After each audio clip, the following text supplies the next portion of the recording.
L'Afrique bouge, l'Afrique innove, l'Afrique brille. Bienvenue dans ce tout premier épisode d'Africa's Bright, l'émission qui met en lumière celles et ceux qui font briller le continent par leur talent, leur audace, leur impact. Et on démarre très fort ici, au cœur de l'Inclusive FinTech Forum, là où l'Afrique se réinvente, là où l'Afrique innove, là où l'Afrique transforme et inspire le reste du monde.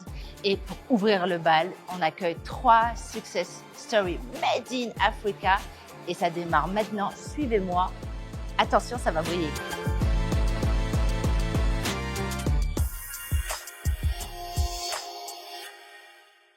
Une victoire historique pour la santé publique. Le Niger devient le premier pays d'Afrique à éliminer l'onchocercose, une maladie parasitaire qui pouvait causer la cécité.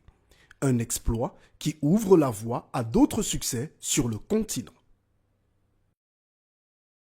L'onchocercose, encore appelée cécité des rivières, est transmise par la piqûre d'une petite mouche noire.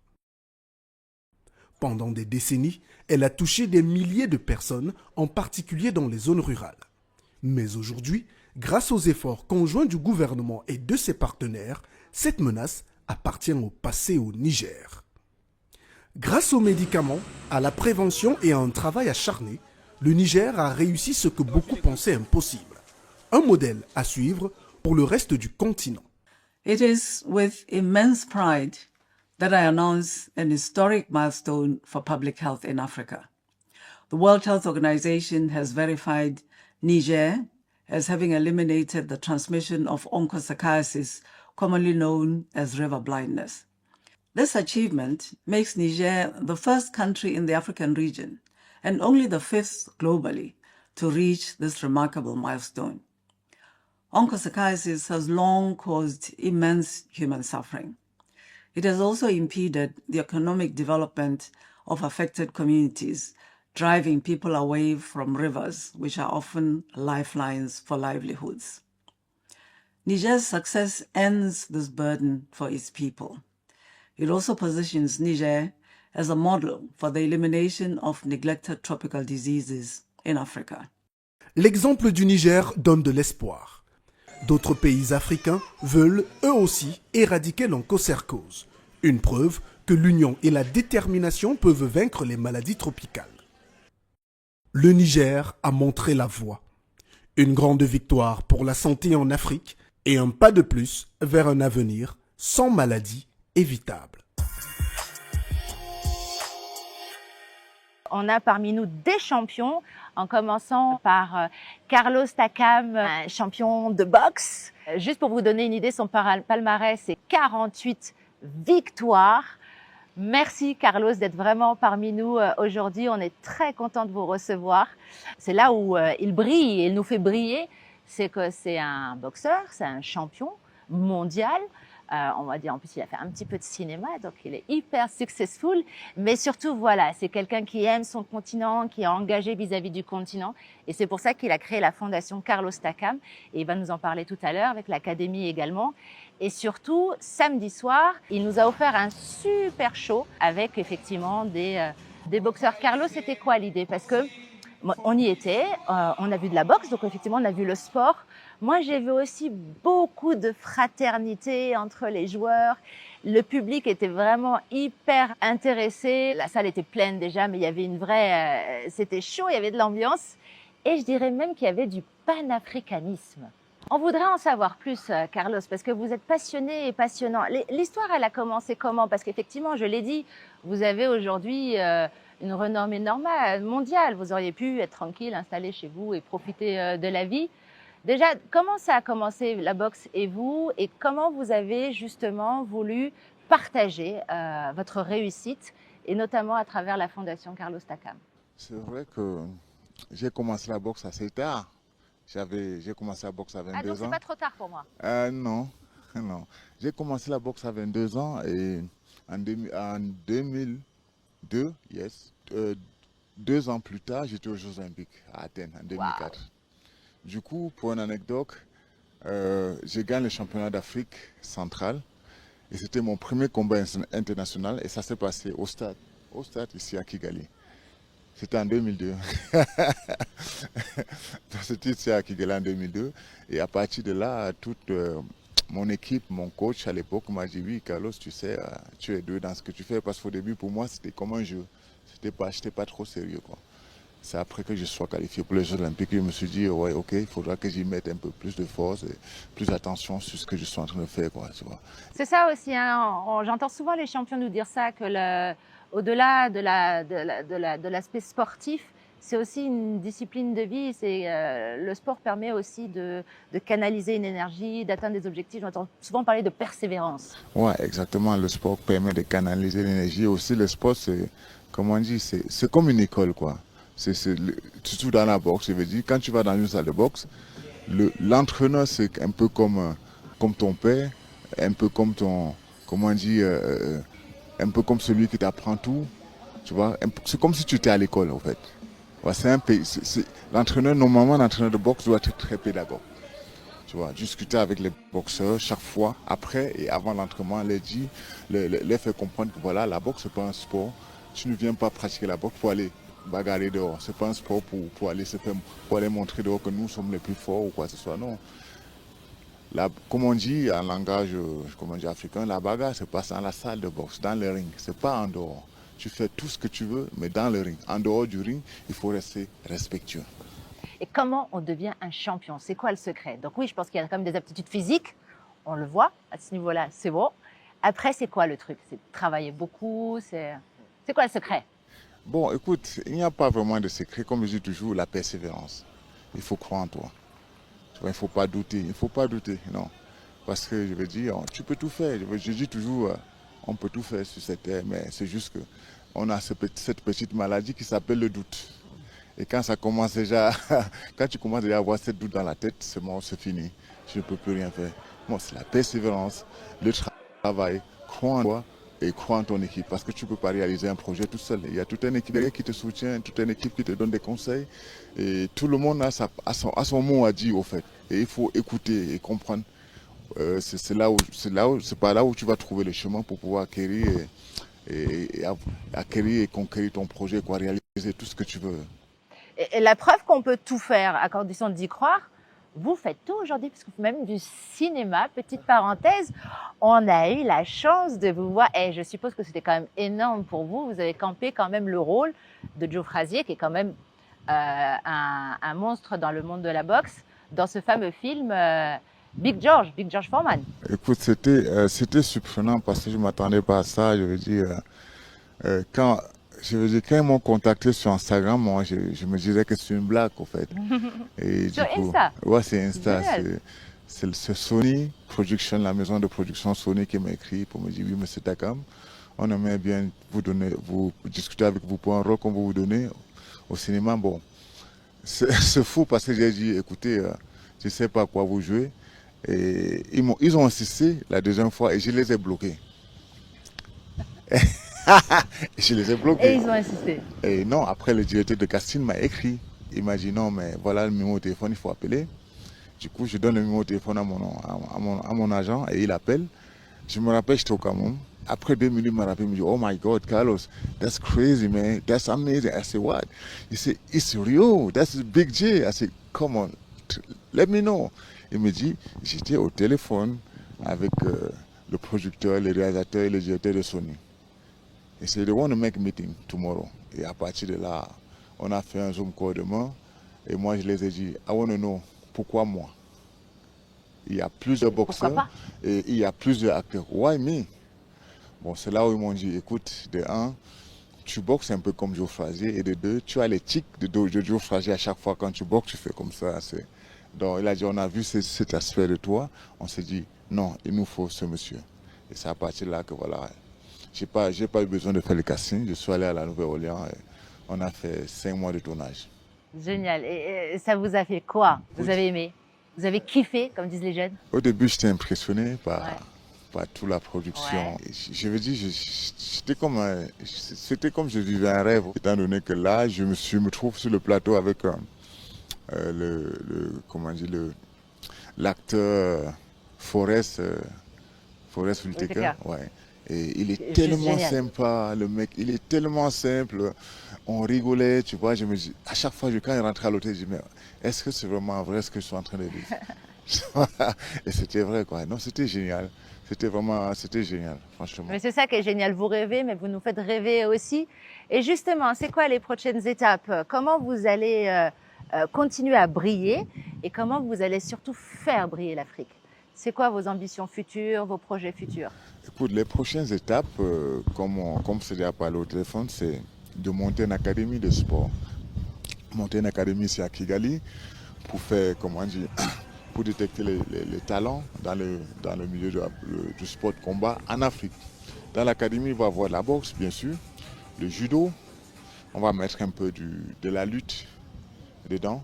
On va mélanger ces trois disciplines. Et le but vraiment de l'académie, comme je l'ai dit, on est focus sur les Jeux Olympiques 2028 à Los Angeles. On veut au moins avoir un ou deux qualifiés qui viennent de l'académie pour les Jeux Olympiques 2028 à Los Angeles. C'est vraiment ça le focus, quoi.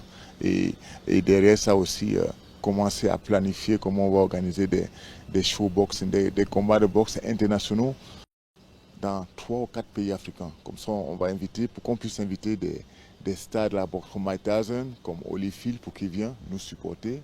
Et je veux dire, amener le monde de la boxe en Afrique, pour que nos athlètes puissent se produire sur le sol africain, pour que les autres viennent chez nous boxer. Et voilà, créer des opportunités pour les jeunes générations. C'est ça aussi le sport, hein. Si on peut finir là-dessus, l'industrie du sport, c'est effectivement, il y a la discipline et c'est valoriser la discipline. Mais l'industrie du sport, c'est à l'échelle internationale, c'est des milliards de dollars. En Afrique, on en est encore un peu loin, mais c'est un véritable potentiel pour avoir de la croissance, pour vraiment développer l'économie, mais aussi pour créer des emplois valorisés pour nos jeunes. C'est ça le challenge pour tous nos pays aujourd'hui. Alors comment on peut justement faire pour promouvoir le sport en général, la boxe en particulier, mais pour faire en sorte aussi que le sport a un impact beaucoup plus grand dans nos économies?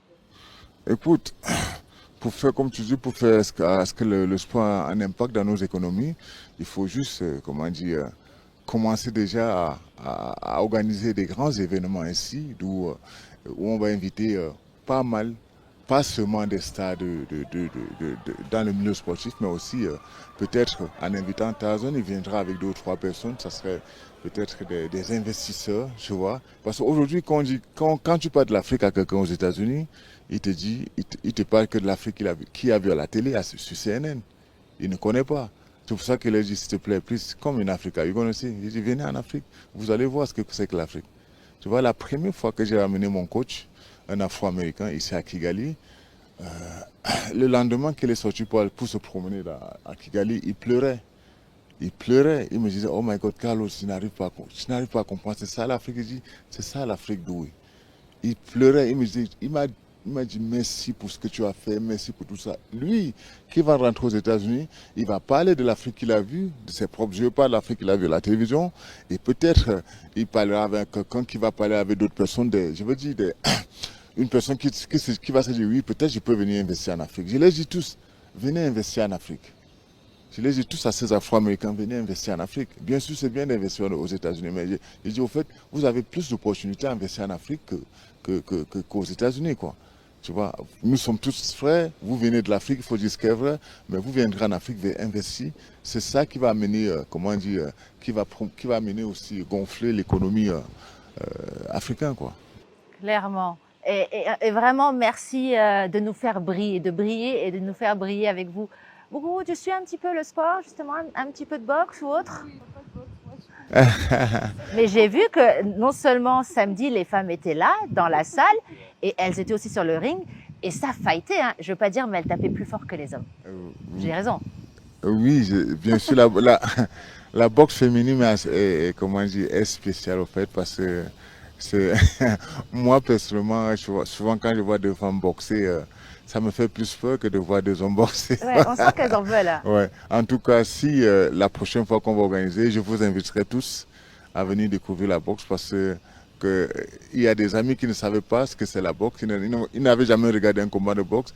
Je les ai invités, elles étaient tous surpris, quoi. Et elles ont beaucoup aimé. Elles ont vraiment beaucoup aimé. Donc, ouais, malheureusement, il y a beaucoup de clichés. On s'attend à avoir du sang, des cris, des larmes.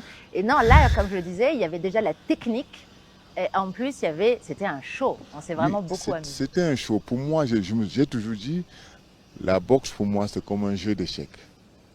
La boxe, c'est vraiment comme un jeu d'échecs. Les pions, ce sont des rounds. Il y a 12 rounds et il faut gagner 12 rounds. Si une personne gagne 6 rounds, l'autre gagne 6 rounds, c'est match nul.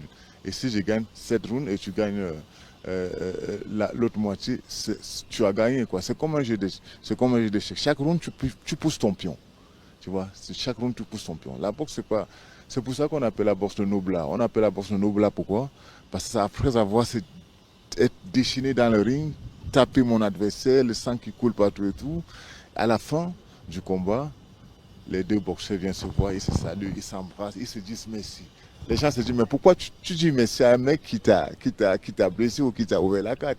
Non, c'est un respect, quoi. Oui, c'est l'amour du jeu et le respect, et le respect qui est dans ce sport, quoi, tu vois. On va dire, la boxe, c'est un sport de but qui est pratiqué par des anges, quoi, tu vois. Vraiment, ouais. So, vous êtes un ange. On est tous des anges. Ah, amen.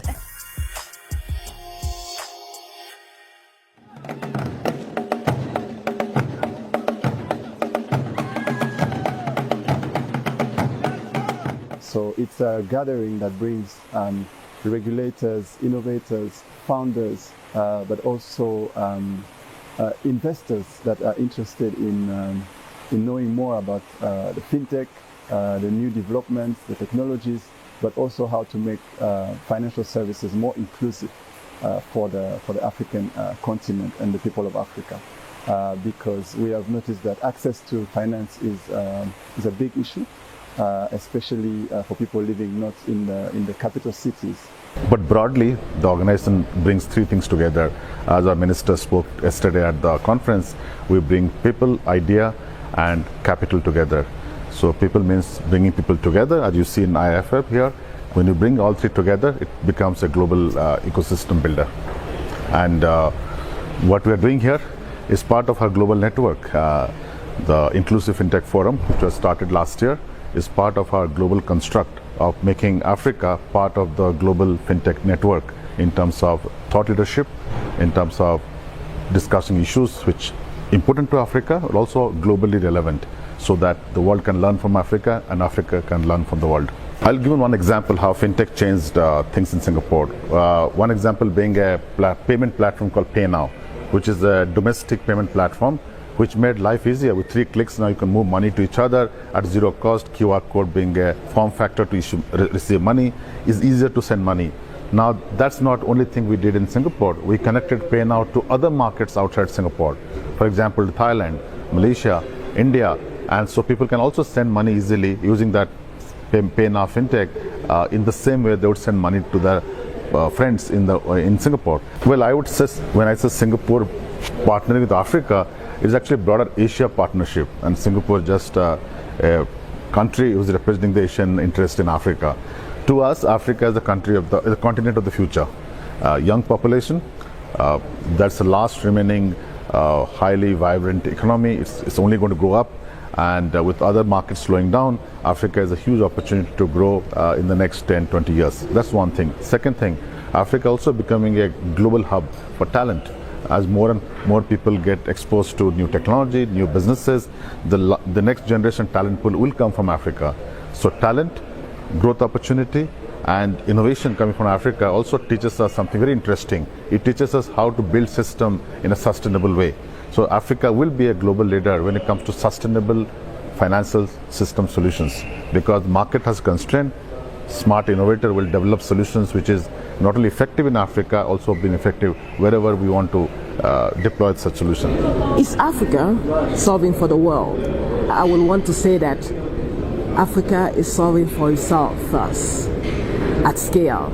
And some of these tools that are being built on the continent are so relevant that they could be applicable everywhere in the world.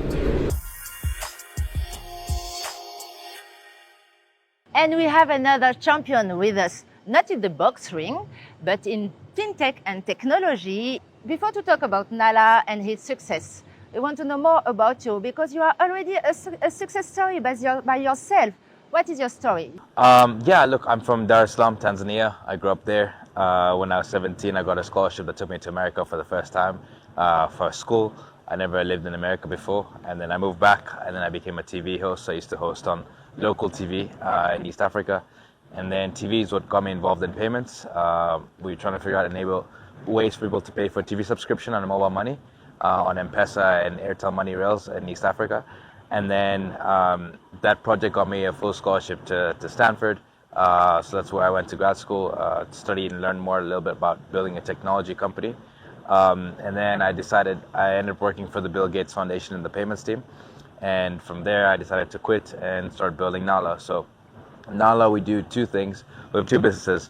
Our core business, we enable people from the US, UK, and Europe, 19 countries in Europe, Italy, Spain, France, Germany, all of these we operate in, to send money to 11 countries in Africa, including Rwanda. So people can send remittances back home and send money to their loved ones. But also we have a B2B service where we work with large businesses that are doing cross-border payments for distribution for payroll, for large remittance companies and other services directly. So we build payments infrastructure across Africa.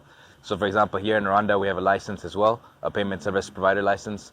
We have a license in 6 countries in Africa out of the 11 we've applied for. And that's what we do directly as a business. Excellent. And what about the impact, especially the social impact? Of course, when you talk about fintech, about the technology and it's innovation, but it's also, finally, you're changing life of a lot of people. Yeah, no, it's really inspiring to see, 3 years ago we had 10 customers. Today we have 500,000. And so seeing people move literally billions of dollars with us every year, it's helping local economies, helping local families, establishing local businesses. So we'll see a Rwandan in, Belgium sending money with us to Rwanda, but building a small shop or Airbnb for tourists to go see the gorillas and so on. So we see a lot of these sort of behaviors where the diaspora who move abroad create opportunities also for those back home, not just sending money, but also job opportunities by starting businesses back home. So a large amount of impact, especially with women mostly. Women are our most loyal customers. About 60% of our customers are women. They send most frequently, most loyal to the recipient. So we know on the 25th of the month, once they get their salary, I know this person is going to send money to Kenya, to Nigeria, to Uganda, to Rwanda, to Tanzania, guaranteed. So those are some of the impact metrics we see, and especially as we scale.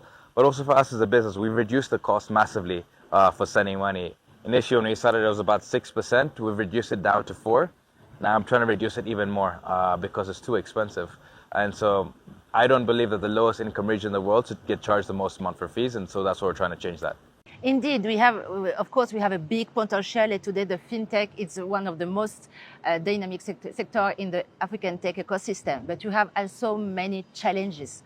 For you, that are a key actor of this sector, what we have to do to go fast and to do better, and to acquire the impact? Yeah, man, challenges. I could sit here for 10 days just to talk about challenges.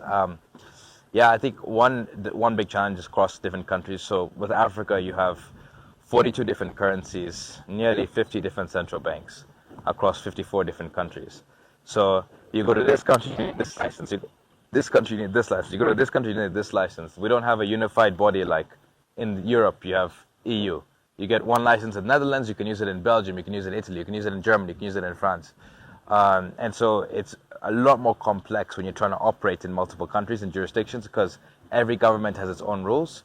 And one government will tell me, Benji, if you want to operate here, I want you to hire 50 people in my country. I'm like, okay, what am I going to do with 50 people there? Because you're a software company, you don't need 50 people. You maybe need 5, but that's the regulation and law. So I think there's a lot of challenges around that. And part of the reason I'm here at this forum is because I'm here to meet regulators.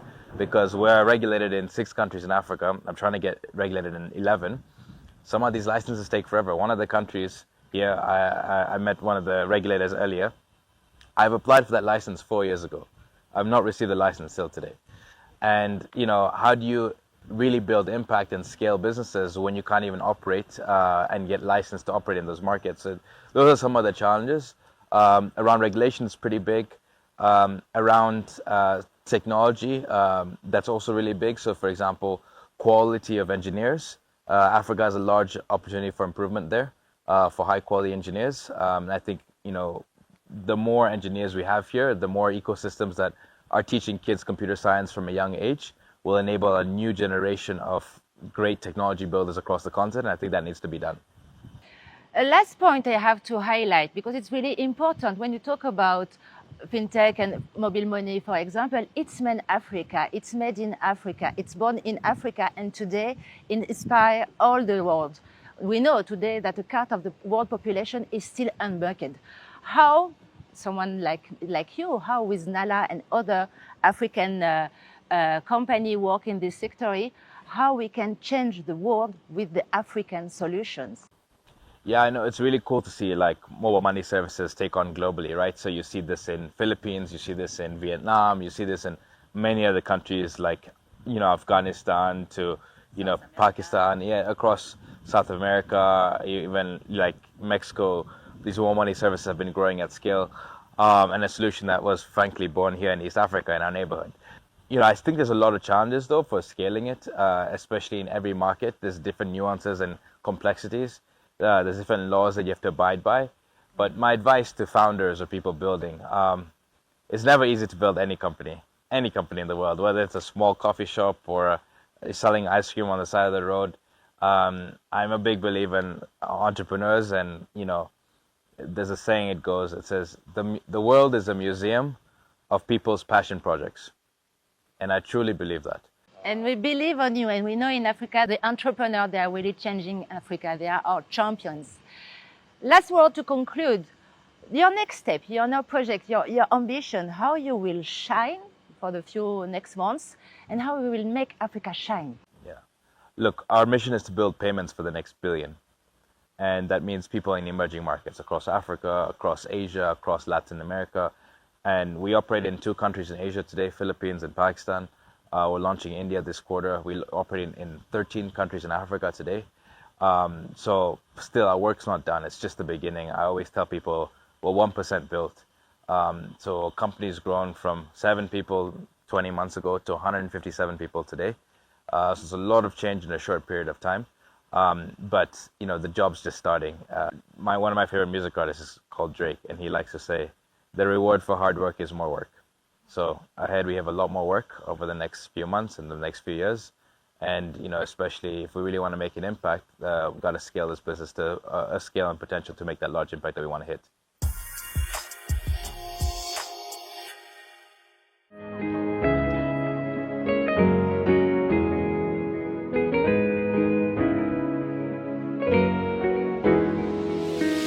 Madame le ministre, merci d'avoir accepté cette interview à l'occasion de la Journée internationale de la femme. Cette journée est un moment clé pour mettre en avant les parcours inspirants.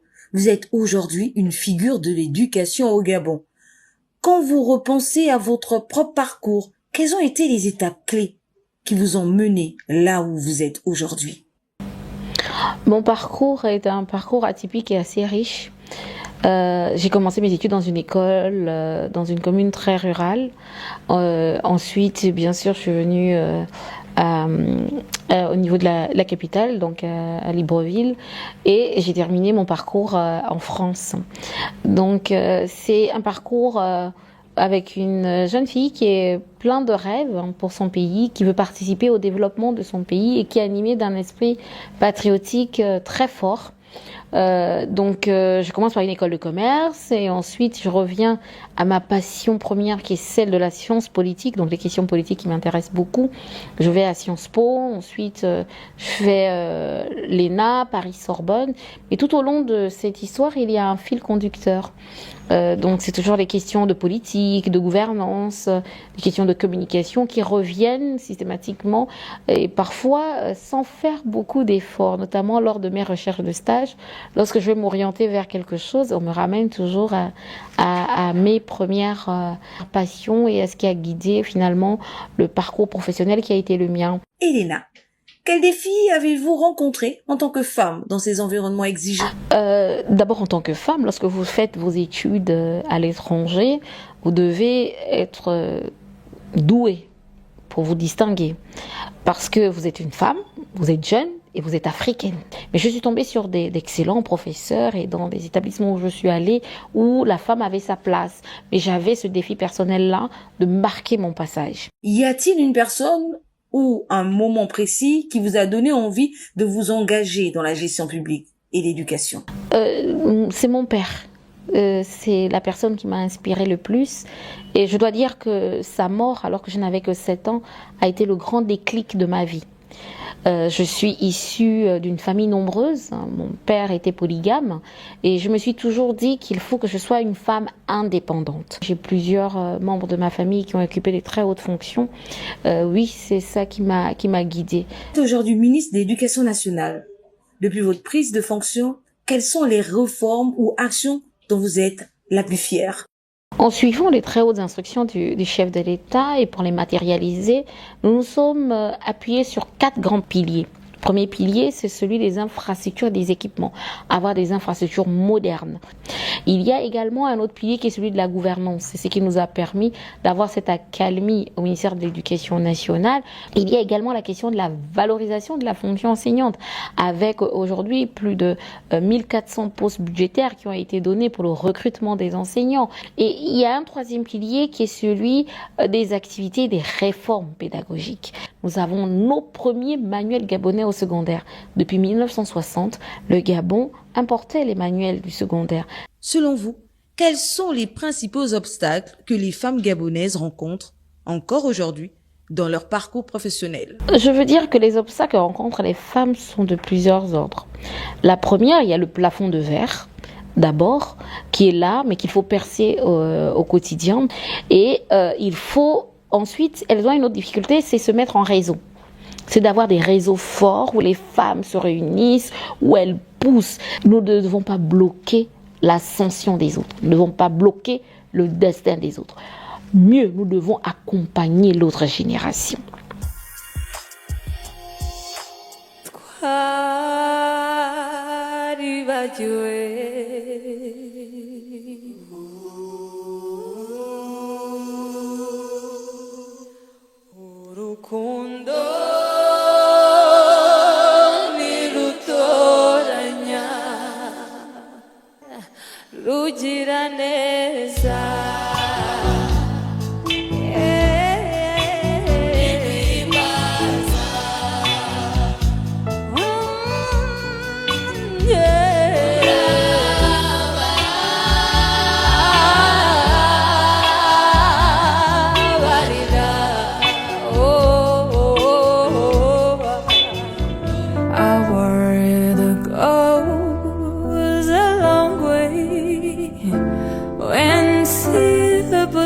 Enough conditions, imperfections put aside, baby, not aside, just credo te para cá, me dizer eu zimba, mas é na que conhecer, turiri, more guana, more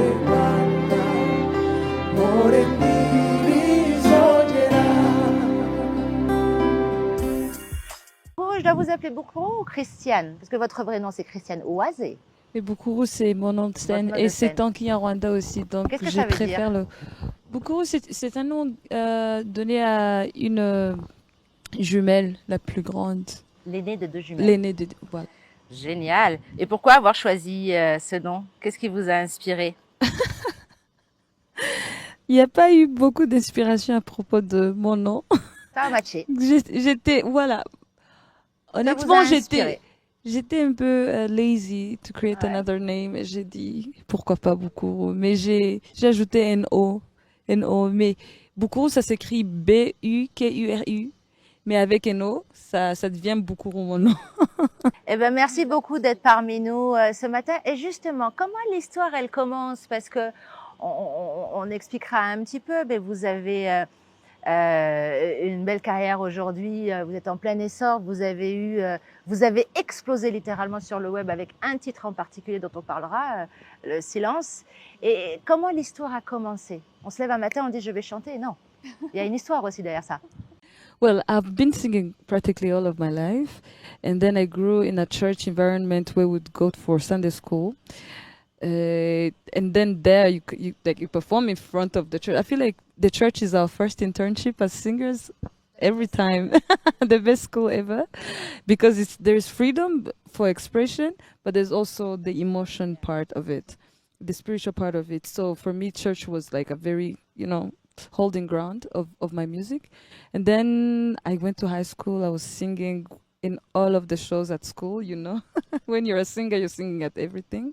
And then parties of my friends, weddings and stuff. But for me, I didn't want to do music as a career, because we had like a very bad reputation of music in our country. And I feel like it's, when you're going to tell your parents you're doing music as a work, it's quite an issue. It's a subject to think about. You have to prepare. And arguments, so that you pitch your new career. Anyway, so for me, I didn't want to become a singer as, doing a career in singing. I always thought, because I was gifted, I have this voice that could, sing. I was like, if I'm ever involved in the music career, then it would be because I'm a minister of the arts. Yeah, for me, that was like my ultimate dream. But then when there's a competition that happened in Rwanda, it's a local competition, national competition. It's called Art Rwanda Ubuhanzi, and it was a competition of all local talents. Mm-hmm. And then we're like, okay, this must be serious, because it's initiated by a very serious institution. And then I was like, okay, let me just go for the sake of doing it. But then it would be the start of my career, actually, because that's when. Yeah, that's the beginning. That was in 2018. It's like almost yesterday. We were like told we were incubated after the competition. We were incubated, trained on how to earn money from our gifts. And then I started being hired to sing in front of very big stages. A stage I would have never, when you're standing in front of the leader of the country and you're singing, you're like, this must be, like, what am I? There's also that imposter syndrome where you're like, I do not deserve this, but I'm here. And then, from one stage, you're doing terribly bad, and then you become introduced to another person, and then you learn, you become bigger, and this is how I got. Et ça, elle a dit quelque chose de très important et que je voudrais souligner juste une seconde. C'est que c'est vrai qu'à travers le concours où elle a participé, parce qu'on est artiste, on a déjà un talent, il y a quelque chose qui est inné, mais après c'est un métier, et quel que soit le domaine artistique qu'on explore, oui, il faut travailler, mais il faut aussi apprendre le métier, et c'est ça qu'elle a pris le temps de faire, parce qu'elle est non seulement chanteuse, mais également auteure. And finally, we will talk about, there is a big moment in your career, a really big déclic in Nigeria. But just before to talk about it, what you want to express with your music, what you want to tell about you, you say, you ask yourself, finally, who I am. Music is an expression, like any type of art, I believe. Carlos, when he's fighting, he's expressing. Of course. He said, the noble art. Yes, exactly. So for me, music is my expression. So it's expressing every single little emotion that I'm feeling. If I'm joyful, I'm going to make that note. If I'm sad and I'm very frustrated, and like there's a subject that is nagging me, music is my way to express that. And for me, because I have this strong voice, I make sure that I'll express the emotion. For me, when I do not consider myself as just an entertainer, I'm also going to speak to your mind, to your heart. I want to take you somewhere when I'm singing and want you to feel something. And when I leave, because sometimes I'm singing in Kinyarwanda.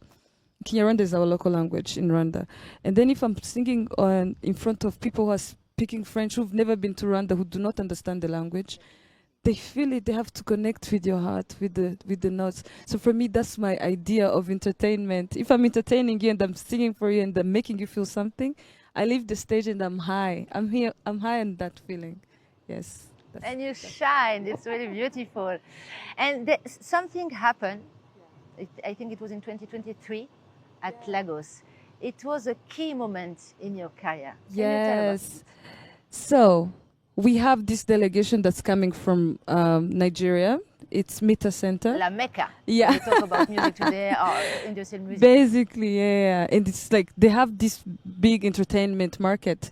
So they come into entertainment, the business people, the actors, the singers, you know, these people that hold so much, you know, weight in the entertainment industry, and they are coming to see future collaborations in Rwanda. And then they were accompanied by the Imbuto Fund. It was a partnership between Imbuto Foundation and UN Rwanda. And then I'm there with women creatives who are expressing themselves, who are saying their journeys and everything. And I was the youngest in the room who has just introduced herself into the music industry. And for me, I was like, I do not understand how I'm here. The only thing I can do for you guys, for having graced me with such weight, I can just sing for you. And then I'm singing in front of a festival organizer. There's like, we're inviting you. And I was like, you must be kidding me. Because I was still working. I was still at my job. I was like, this is a lunch break. It was a lunch break. And then they were like, we're inviting you. You should come in December. It was like close, I think it was November or close to December. And then I ended up going for the festival. It's called Flytime Fest. And it happens annually. And they invite these, you know, headliners, this big Davido, Burna Boy, I think, Tyler this year performed these big headliners that we know in the music industry. And I opened for Kiss Daniel. And for me, that was the highlight of my life of that year. Because I feel like it's going to just be, you know, build up. It continues to build up. Because after then, the Kwibuka 30 came up where we performed in front of, you know, these representatives of the countries. FIA Awards happened in December last year. Yeah, for me, it just kept piling up. It just Step by step. Yeah, step by step. Et elle a, comme je vous l'ai dit, explosé sur les réseaux sociaux avec notamment cette chanson Silence qui a eu des milliers de vues sur YouTube. Des millions de vues. Non, pas de millions, mais ça va, on va voir. Elle va faire des millions. Alléluia. Alléluia. Qu'est-ce qu'elle a de spécial, cette chanson? Silence is an expression of, for me, when I wrote it, it was an expression of grief, but I do not want to limit everybody who's listening to the song to just that feeling. But it's an expression of solitude. You know, when you don't have words to express what you're feeling, but then you're feeling that thing, then you're silent, but your feelings are louder. That's basically, for me, it was an expression of grief. But let's say you're going through something and you don't have words to express that. Silence is your song. You should listen to it. Et j'ai une dernière question parce qu'on va quand même l'entendre chanter, ça c'est le plus important. Il faut vous donner une idée. Si on l'a choisie, c'est pas pour rien. Elle va effectivement vous inspirer. Last question about, you talk about the industry of music, the industry of art in particular. Same question, how we can do it? Today we know that Africa inspires all the world. Petite parenthèse, on a par exemple un artiste, paix à son âme, Manu Dibango. Carlo, je ne te ferai pas affront si je te dis, c'est voilà, quelqu'un qui a inspiré le monde entier. Et quand on va vous passer la musique, vous allez voir, ce rythme-là, tout le monde le connaît. Et quand vous interrogez n'importe qui dans la rue, y compris en Afrique, on va dire « Ah ouais, c'est Michael Jackson ». Ou alors on va se dire « C'est Akon parce qu'il l'a repris ». Mais à la base, c'est Made in Africa, c'est Manu Dibango, paix à son âme. Et c'est ça, on inspire le reste du monde. How we can change the dawn? Today we need a real strong creative industry in Africa. It's an opportunity to get economy, to create jobs for all. But what we have to do for that?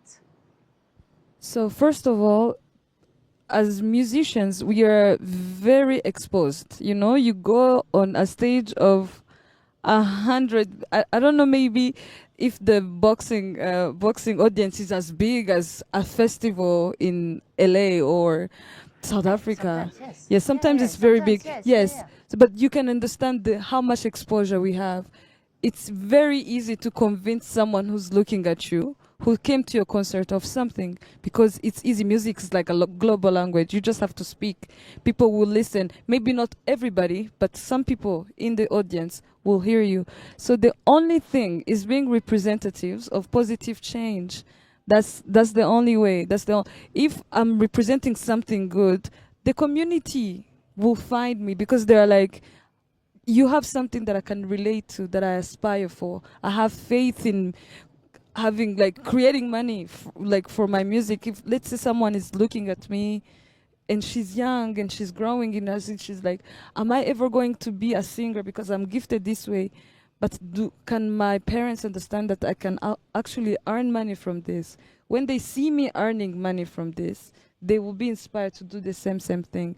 But then we have to be representatives of that positive change. And we start by ourselves. If I dress well and someone sees me and they're inspired by that, they're going to do that as well. But they're like, this is my role model. I want to be exactly like her. When he was saying about the dreams of the academy, honestly, I almost want to join. Because he's representing that. He's representing discipline, he's representing art, and he's representing his ambitions. And when he does, and then I hear that, I'm inspired to join. The only way is becoming that thing that we want to become, and then the community will follow. That would be my contribution towards it. We like it. Yeah.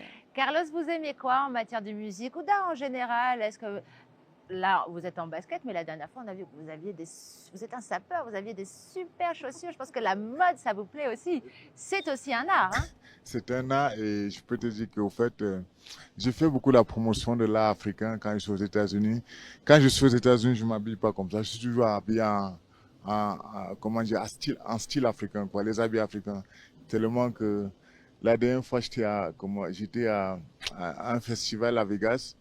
Il y a un footballeur de NFL qui m'a dit, bro, I want the same clothes like you. Oui. Il m'a demandé où tu as cet habit-là. Il a insisté. Mais malheureusement, cette personne qui m'a cousu cet habit, il n'a pas un shop sur Internet ou quoi, tout ça. J'étais obligé de le connecter avec son agent et tout. Donc, au fait, moi, je m'habille toujours africain. Everywhere I go, je m'habille toujours africain. Et chaque fois, je me fais remarquer dans les rues de LA ou dans les rues de Vegas. Donc, je me dis toujours que nous, en tant qu'Africains, je veux dire, il est temps qu'on soit content, qu'on soit fier de notre culture, quoi. Parce que la culture africaine, elle est énorme. It's huge. Il est énorme, on le fait passer. Je veux dire, tu vas aller voir un jeune Africain à Paris ou n'importe où, tu vas habiller en jean, cravate. It's good, yes, but il faut que tu penses à toi aussi. Tu penses à ta culture, que tu penses à tes gens, tu vois. Il faut qu'on arrive à promouvoir la culture africaine à l'étranger. Parce que ces gens-là, on s'est déjà intégré à leur culture, quoi, tu vois. Mais il est temps. Quand tu parles de la musique, moi, j'écoute beaucoup d'Afrobeat. Il n'y a que ça que j'écoute, au fait. Et ça cartonne dans le monde entier, hein. Ça, on peut en être super fiers. J'écoute beaucoup d'Afrobeat et les musiques africaines, beaucoup de musique malien, parce que j'aime beaucoup comment les femmes maliennes chantent, tu vois. On aurait dit qu'ils crient, on aurait dit que c'est la voix des anges, tu vois. I like that. Yes. J'adore ça, en fait. C'est ça un peu mon style de musique, quoi. Ouais. Excellent. Et bien justement, on va finir en musique et on va écouter Bukuru qui va nous faire rêver à travers sa musique. Samata Abdi Osman est un pilier du développement de l'écosystème numérique et entrepreneurial à Djibouti. En 2017, il a fondé le CTID, Centre de technologie et d'innovation pour le développement, le tout premier tech hub du pays dédié à la promotion de l'entrepreneuriat innovant à fort impact social et à l'accompagnement des projets et startups émergentes. À travers cette fabrique des talents, il a impulsé des programmes novateurs qui ont inspiré une génération de jeunes filles comme garçons. Parmi ces initiatives majeures, Startup Weekend, où pour la première fois, des jeunes Djiboutiens ont eu l'opportunité de pitcher leurs idées de projet devant un jury. Tech Camp, un événement unique où des jeunes ont présenté leurs projets à leurs pairs, favorisant l'échange et l'innovation. En tant que CEO et fondateur du CTID, il pilote des programmes d'envergure tels que Code for Youth, la caravane du numérique, Skills Academy et Boost Your Business, qui ont permis de former et d'accompagner de nombreux porteurs de projets, start-up et TPE, mais également de permettre à des jeunes Djiboutiens de prendre part à des compétitions internationales de robotique. Les missions du CTD sont de stimuler la créativité, renforcer l'inclusion, développer les compétences et préparer les talents d'aujourd'hui aux métiers de demain. En parallèle, Samatar Abdi Osman est commissaire général du Djibouti FinTech Forum, l'événement de référence pour les acteurs de la FinTech. Déjà organisé à plusieurs reprises, ce forum s'impose comme une plateforme incontournable pour explorer les tendances émergentes, identifier les défis du secteur, créer de nouvelles opportunités, structurer l'écosystème FinTech à Djibouti. La 3e édition, prévue cette année, mettra en lumière les synergies entre la ZLECAf, zone de libre-échange continentale africaine, et la FinTech afin de dynamiser les marchés et d'offrir des opportunités inédites pour le développement économique régional. Les objectifs de cette 3e édition, identifier les opportunités de croissance et d'innovation, promouvoir l'innovation et les nouvelles technologies financières, renforcer les partenariats entre les acteurs du secteur, sensibiliser les décideurs aux enjeux de la FinTech, partager les bonnes pratiques pour structurer l'écosystème. Avec son engagement indéfectible pour l'innovation et l'inclusion, Samatar Abdi Osman continue de façonner l'avenir du numérique et de la FinTech à Djibouti et au-delà. Depuis la création du CTID, nous avons beaucoup œuvré dans l'émergence d'un écosystème technologique dynamique en misant tout d'abord sur la formation, sur les compétences numériques, notamment à l'endroit des tout-petits, des adolescents, des femmes, des filles, mais également des personnes vulnérables telles que les personnes à besoins spéciaux. Pour tout d'abord les aider à mieux préparer les métiers de demain, mais aussi pour leur donner les bons outils de pouvoir s'en sortir dans le milieu, dans l'écosystème, grâce au numérique. Nous avons également accompagné les jeunes entrepreneurs des startups locales dans l'accès à la technologie, dans l'accès aux compétences numériques pour qu'ils puissent s'en servir et impacter l'écosystème entrepreneurial à Djibouti. Dans cette phase de la 4e révolution technologique, chacun sait que le numérique offre des opportunités inégalées et c'est le cas à Djibouti à l'instar de tous les continents. Et je suis fier de pouvoir soutenir cet écosystème pour que, in fine, Djibouti puisse devenir un hub technologique rayonnant, vibrant pour la sous-région mais également pour tout le continent. Djibouti FinTech Forum est un catalyseur de solutions innovantes et j'ai le plaisir d'annoncer qu'en 2025, nous allons lancer la 3e édition qui sera axée sur les solutions FinTech dans le contexte du grand marché panafricain qu'est la ZLECAf. Nous sommes à un tournant et cette 3e édition du forum sera une occasion unique d'échanger, de discuter sur des stratégies pour permettre à la FinTech de tirer profit et davantage d'opportunités dans la ZLECAf.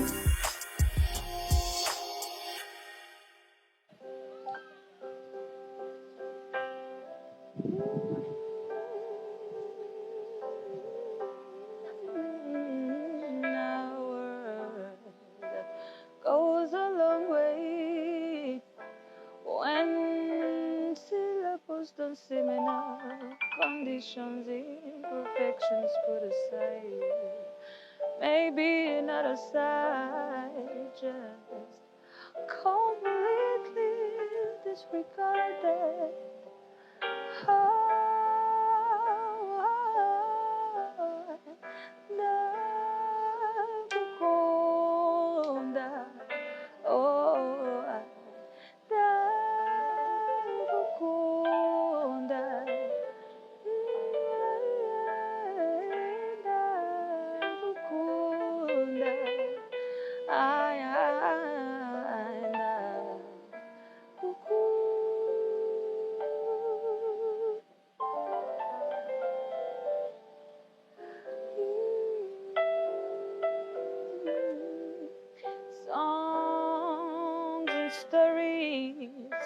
Poems and letters, a symbol, come put them in the simplest and graphemes.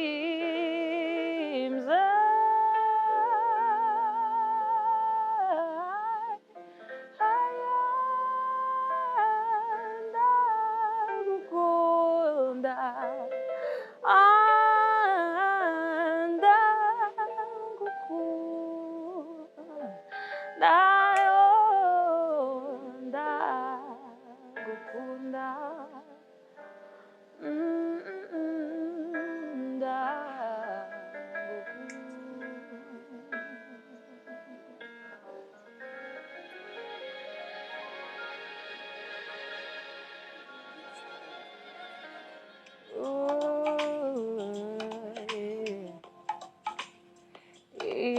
impano yo kubaho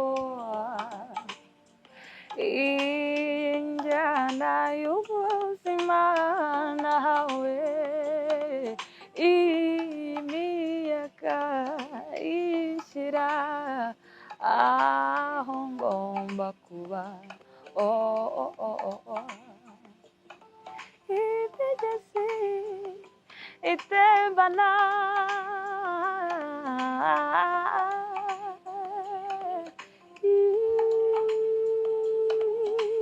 ibyari kumungabanya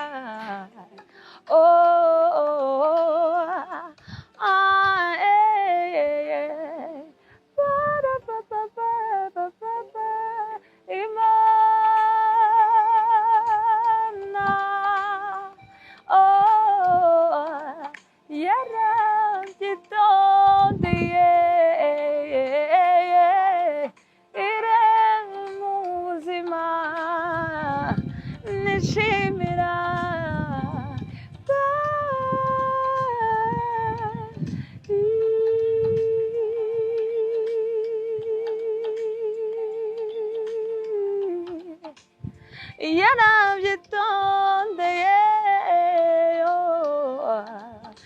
ire mu buzima nishimira